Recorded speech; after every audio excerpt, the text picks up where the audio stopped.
There is no doubt that anyone and everyone is at risk. When we repealed the 18th Amendment and made alcohol legal again, we did not rid ourselves of all alcohol-related problems. We know that we still have alcoholism. We know we still have drunk driving accidents and deaths. Same thing with narcotics. There are always going to be people who use them for whatever reason they believe they need them. In Manchester, yes, I have seen some tragedies. I have seen a young lad who found his brother's stash in his bedroom, took the drugs, and ended up shooting himself through his head. And I had to go to his autopsy and watch the doctors try to figure out what exactly had happened. I have walked into a bathroom and seen a young man with a needle stuck in his arm from an overdose. I've had to deal with the parents and see the devastation that drugs have brought to that family. I have seen young men and women who have been arrested and sent to jail for possession of drugs and seen the devastation that is brought to their families and their friends. So I don't care whether it's Manchester or Plainville or Bristol or Southington, Glastonbury, I don't care where it is. There are drugs there. We have even found them in elementary schools. Wow. Now, Joe, I would have to bring this up because we keep bringing this up in this past season, and that is the amount of SWAT teams that are going down and knocking down doors in this country now. Now, it's well over 50,000 a year, and what we do know is that a mayor, all right, from Berwyn Heights, Maryland, and this was in 2008, his name was Che Calvo, and they did no research to investigate what has actually happened to this gentleman. I don't know, you're familiar with the story? Well, what happened was that, people who are in the business of making money, sometimes when somebody goes to work, they'll have a dropped off at their house. When they're at work, they'll come and pick up the box, right? Well, the post office had 32 pounds of marijuana in a box, and the SWAT team knew about it, so they delivered it to the house with the address, okay? Well, the mother-in-law is in the kitchen, right? And she's cooking, and she looks, and she sees a bunch of people in black out in the backyard. She's like, what the hell is going on? And Che was upstairs, the mayor, and his wife wasn't home at the time. And so mother-in-law's in the kitchen cooking up dinner, and all of a sudden, door gets busted in. All of a sudden, here's shots fired. Boom, boom. They got two beautiful dogs, all right? When Che came down the stairs after he was instructed to by the law enforcement, they had no idea who this guy was, all right? And so they shot his one dog, and when the other dog ran off, they chased it down and shot it as well. So there's cold blood. Now there's blood all over the place, right? Che comes down, and he sees his mother-in-law on the ground with a gun to her head, all right? And of course, you can imagine what happened to the wife when she came home and saw this in her house. And here, what happens? The wife's name was on the package. And when the SWAT team came out of the house, they're saying to the cops, this guy inside, he's crazy. He thinks he's the mayor. The cop says, no, man, you don't understand. He is the mayor. So, I mean, this is going on in our country. Unfortunately, this has happened to this man. But he's already made laws in his states, and this is what we're talking about. We want accountability, where they're getting the money. I mean, the money. When these people go in there and they seize people's, property, and then they're getting that money to, continue this drug enforcement. I mean, to me, that just kills me. And I'm like, I was absolutely astounded by that story and hundreds of others that, going on. Hundreds, 50,000 every year. Well, I think first and foremost, we have to blame ourselves, the people, for letting this happen.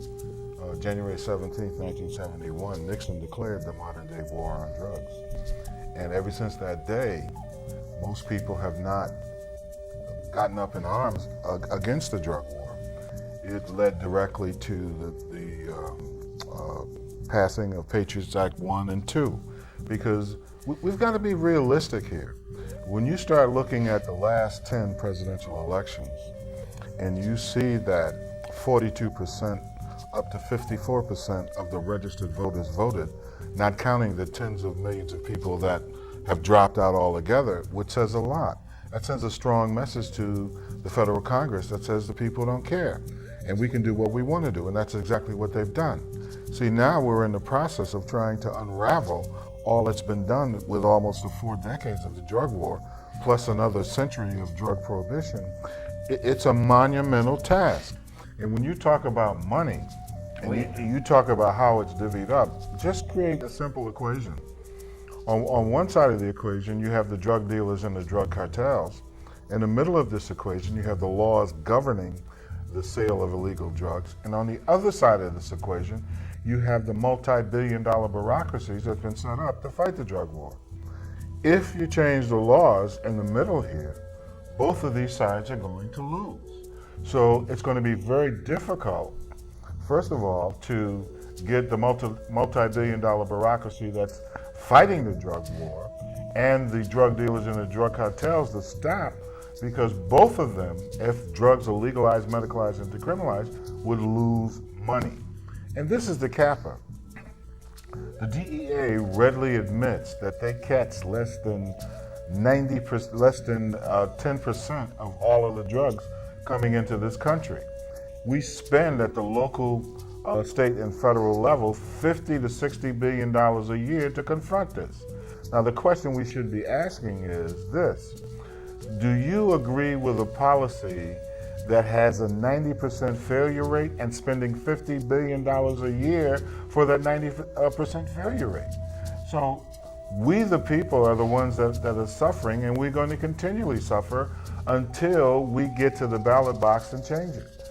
The politicians are not going to speak out against it because they're scared to death of this particular issue. Because the drug war is 2 degrees from everything. If you start talking about health care, and you look at the state of Connecticut, and you see that within that state of Connecticut, they have a $600 million plus operating budget for the prison system. 70% of the 17,000 or so prisoners in the state prison are there for drug-related charges. If you legalize, medicalize, and decriminalize all of these drugs, we're talking about over $400 million now not needed for the prison operating budget. Now, if we were smart and understood this issue, every man, woman, and child in the state of Connecticut could have $1 million health policy, and we would still have over $400 million to allocate for other things, like after school programs, revolutionizing our public education system, and the higher education system. The money is there. All it is a shifting from a wartime economy to a peace economy, and utilizing these monies that are already in place. And we're not talking about tons of people losing their jobs. It's just shifting along with the monies, the personnel. So I'm not here advocating for drug use. I am advocating for a sound, logical, reasonable approach to this problem. Abso-freaking-lutely. Well, there's always going to be, as like you were just saying before, there will always be drug users, just like there will always be the poor among the rich. There's always going to be that. But as you know, as you're both pointing out, that it's regulation and not criminalization. I remember Peter Criss giving us an excellent example using the concept of regulating traffic instead of just shutting off traffic altogether. You monitor the flow of it and you meter it and so forth and so on. So that's what we're about as well. I mean, although I'd like to see at least us start getting on the commercial hemp bandwagon and put people to work. Right, but I think what you have to understand is that legalization is basically an answer to our crime and violence problem. That's what legalization would take the crime and violence problem out of it and regulate and control the drugs. Now we have to really get down with drug use, drug abuse, and drug addiction. But at least it's not in that vacuum now called the war on drugs, where most of the addicts cannot find beds for treatment. So we've got to look at the whole picture in order to come up with a concrete solution. Well, you going to say something, Jim? I was just going to say that I can't quite understand or get my mind around how this country, this society, can stick so rigidly to laws that were based on racial bias. And the reason for that is that 3 men are responsible for the decriminalization of marijuana. Those three men were rabid racists, and their reasons for criminalizing marijuana were fear and greed and personal agendas, racism leading the pack of all those reasons. And here we are from 1937, the Marijuana Tax Act, to now, and we are still clinging so rapidly to this law that was brought about for those reasons. Like a pit bull with their jaw locked. Exactly, and I don't know of any other race-based law in writing that this country continues to stand by. Those three figures, if I recall, were Hearst, Adslinger, and who was the third person? Mellon. Mellon. Joseph Andrew Mellon. Andrew Mellon. Yes. Right. Where they stereotype the marijuana user with the Mexican immigrant and the drug cartels and the crime coming up through the southern borders, if I recall that. That's part of history. And then also, when jazz broke out, Oh, that's right, yup. The jazz era of the 30s in Chicago and so forth. Yeah, no doubt. Yeah. Well, Joe has mentioned the three pillars of the drug war. There's fear, and we know what the fear is. The fear of crack cocaine, the fear of your children getting involved, the intellectual dishonesty that it's caused within the medical community. We're talking about greed, which is the second pillar. We're talking about not only the drug cartels and the drug dealers, but the multi-billion-dollar bureaucracies that's been set up to fight the drug war. That's the greed involved in it. And there's a lot more to that. And the third pillar is overt racism and classism.